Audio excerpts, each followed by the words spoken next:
ស្ដីនេះទាំងអស់គ្នាឥឡូវនេះគឺបានមកដល់ប្រាសាទមួយទៀតហើយដែលមានឈ្មោះថាប្រាសាទភ្នំត្រប់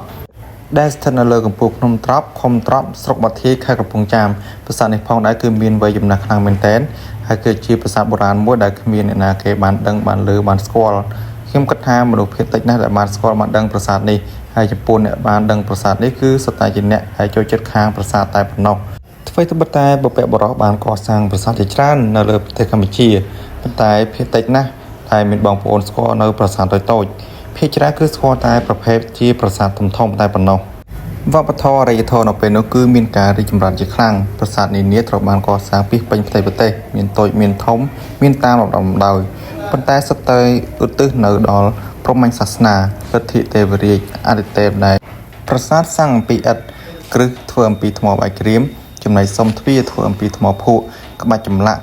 បែរមុខទៅទិសខាងកើតយើងនឹងឃើញមានអក្សរប្រាង្គ3ដែលនៅឈរអមទន្ទឹមនឹងគ្នាដែរប្រាង្គប្រាសាទត្រូវបានជួសជុលផ្នែកខ្លះត្រូវបានបាក់បែកបំពេញដោយឥដ្ឋសម័យថ្មីប្រាសាទមួយចំនួនតែងតែមានការជួសជុលនិងការថែទាំជានិច្ចក្បាច់ចម្លាក់ផ្តែរសសរពេជ្រធ្វើអំពីថ្មភក់ក្បាច់ចម្លាក់ផុសមកជាដុំរូបចម្លាក់ដែលមិនអាចកាត់ថ្លៃបាននេះបុព្វបុរសខិតខំឆ្លាក់នៅលើផ្ទាំងឥដ្ឋឬផ្ទាំងថ្មគឺជាអាទិទេពដែលបុព្វបុរសបានគោរពនៅនាសម័យនោះគឺមានការយកចិត្តទុកដាក់និងផ្ចិតផ្ចង់ជានិច្ច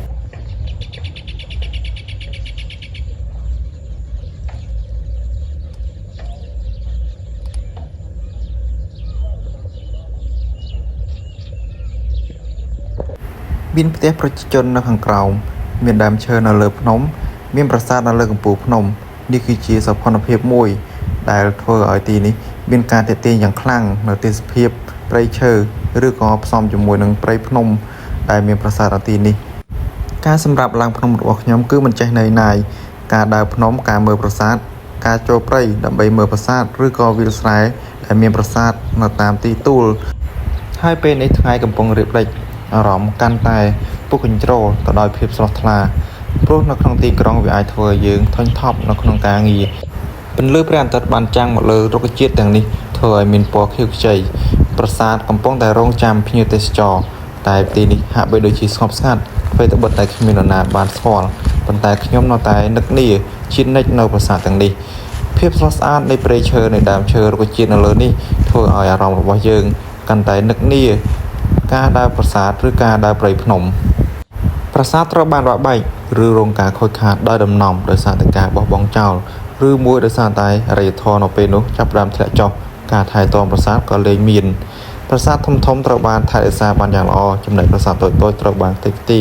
ប្រាសាទខ្លះនៅតាមភូមិនៅតាមស្រុកត្រូវបានថែរក្សាបានយ៉ាងល្អប៉ុន្តែប្រាសាទខ្លះទៀតស្ថិតនៅឆ្ងាយស្ថិតនៅកណ្ដាលវាលស្រែស្ថិតនៅក្នុងព្រៃជ្រៅស្ថិតនៅលើភ្នំខ្ពស់ការថែរក្សាក៏លែងមានហើយការបោះបង់ចោលក៏កើតមានឡើងកាន់តែច្រើនឡើងទេសភាពនៅពេលនេះគឺមិនអាចកាត់ថ្លៃបានព្រោះអារម្មណ៍របស់អ្នកកំពុងតែតានតឹងអាចធ្វើឲ្យអារម្មណ៍របស់អ្នកមកស្រស់ថ្លាធម្មតាដូចអ្វីដែលអ្នកកំពុងបានមើល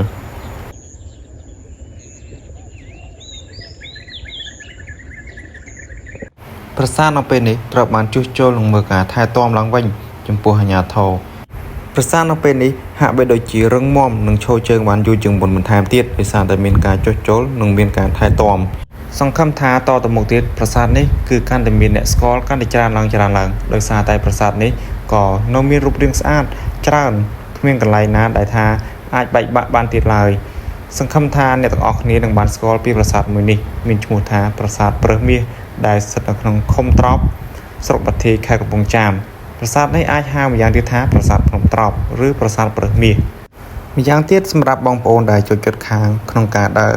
តាមទីទួលប្រាសាទបុរាណឬក៏ប្រាសាទបុរាណគ្រប់ខេត្តគ្រប់ក្រុងដែលមានប្រាសាទបុរាណតែសូមកុំភ្លេចប្រាសាទមួយនេះដែលមានឈ្មោះថាប្រាសាទប្រើសមាសឬក៏ប្រាសាទភ្នំត្រប់ប្រាសាទនេះគឺមានទេសភាពស្អាតខ្លាំងចំពោះការដើរមើលទេសភាពនៅជុំវិញប្រាសាទនេះធ្វើឲ្យខ្ញុំមិនចេះចិនណាយក្នុងអារម្មណ៍របស់ខ្ញុំចាំមើលថ្ងៃលិច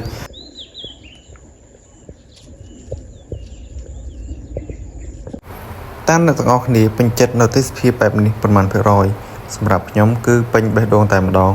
ហើយទេសភាពអស់ទាំងនេះស្ថិតនៅក្នុងដិតដាមក្នុងអារម្មណ៍វាហាក់បីដូចជាវិស្មករមួយក្នុងការសម្រាករំហាយកាយ